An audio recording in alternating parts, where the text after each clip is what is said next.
नमस्कार मित्रांनो, मी कृष्णा कुंभार इयत्ता 6वीचा विद्यार्थी. आज एक महत्त्वपूर्ण गोष्टीवरती तुम्हाला माहिती देणार आहे. तुम्ही घरात फळे, फुले, भाज्यांचे झाडे लावलेले असणार आणि त्यासाठी रासायनिक खत वापरताय, पण त्यासाठी तुम्हाला पैसे मोजावे लागतात. त्याच्यासाठी पर्याय मी आज आणलेला आहे एक जीवामृत सेंद्रिय खत, जो कमी पैशात आपण बनवू शकतो. तर सगळ्यात पहिला आपण बघूया जीवामृत म्हणजे काय.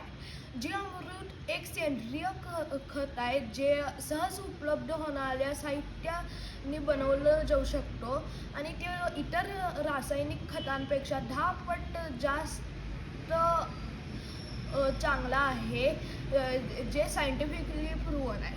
तर आता आपण बघूया जीवामृत कसं बनवायचं. चला.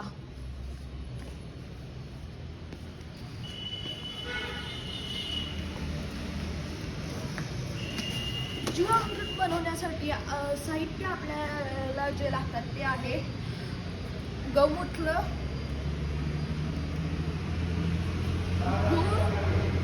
गूळ, बेसनचं पीठ, वारुळाची माती, बांधावरची माती, देशी गायचं शेण आणि तेल आणि पाणी. हे 100 लिटर बनवण्यासाठी 5 लिटर गौमूत्र लागते, 5 किलो शेण लागते, 50 ml तेल, 1 किलो गूळ, 1 किलो बेसन, 1 किलो वारुळाची माती, 1 किलो बांधावरची माती आणि 90 लिटर पाणी. आज मी तुम्हाला बनवून दाखवणार आहे 5 लिटर. तर आपण बघूया. सुरुवात आपण गौमूत्र घालून करायची आहे.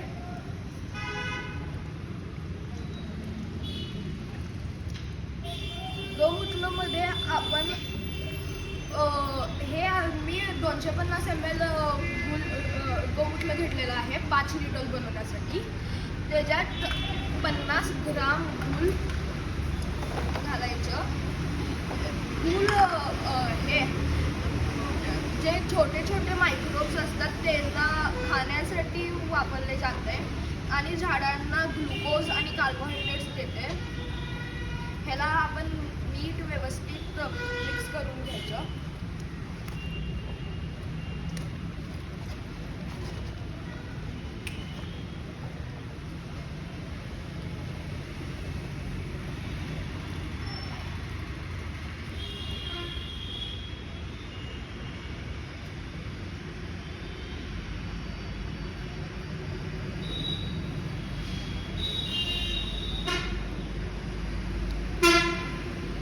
ह्याच्यात कुठल्याही मेटलचा वापर करायचा नाही. प्लास्टिकच्या भांड्यात करायचं, बाकी जे गौमूत्र असते ते ॲसिडिक असते आणि ते मेटलसोबत रिॲक्ट करते.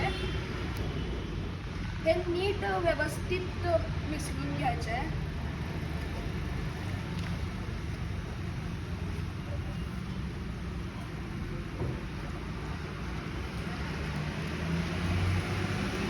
हे घातल्यानंतर आपल्याला 50 ग्राम बेसन घालायचं आहे.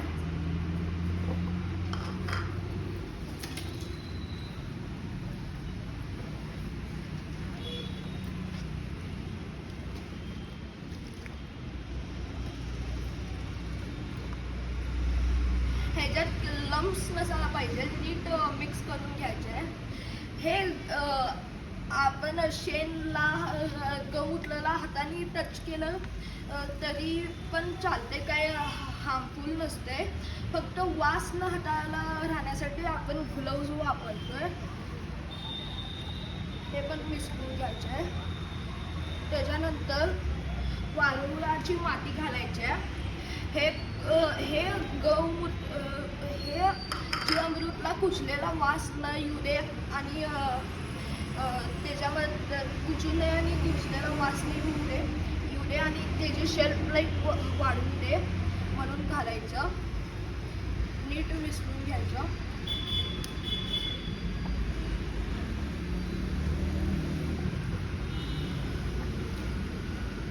ह्याच्यानंतर आपण बांधावरची माती घ्यायची. हे बांधावरची माती, शेण आणि गौमूत्रामध्ये मायक्रोब्स जे असतात ना ते फर्मंट होऊन मल्टिप्लाय होतात आणि त्याच्याने माती चांगली खत बनते मातीमध्ये. हे मिसळून घ्यायचे. त्याच्यानंतर आपल्याला 250 ग्राम शेण ह्याच्यात घालायचं आहे, जे ह्याच्यासोबत मिसळून घ्यायचं आहे.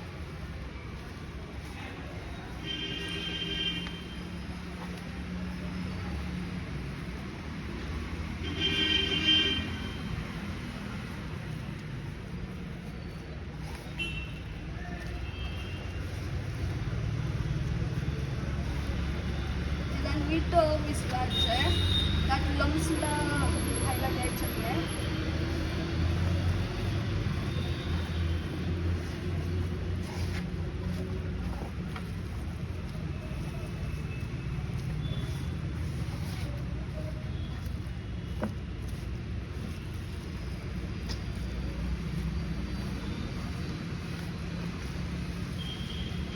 हे मिसळल्यानंतर ह्याच्यात 50 ml तेल घालायचं आहे. हे तेल तुम्ही कुठलंही वापरू शकताय. तेल का वापरायचं आहे, हे जेव्हा फर्मेंटेशनची प्रोसेस असते तेव्हा एक थिन लेअर वरती बनवत्या, ज्याच्याने एअर हवा त्याच्या कॉन्टॅक्टमध्ये येत नाहीत.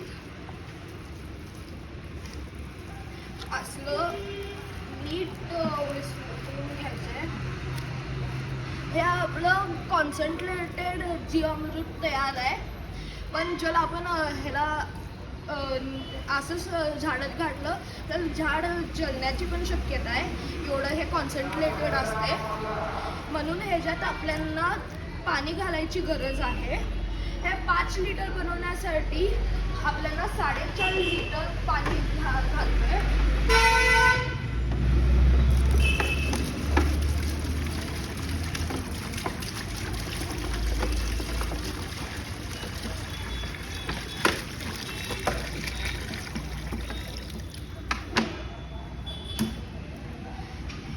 हे बघा, हे तेल वरती यायला चालू झालंय. हे पण मिसळून घ्यायचं पाण्यात. थोडे पण लम्स नसायला पाहिजे.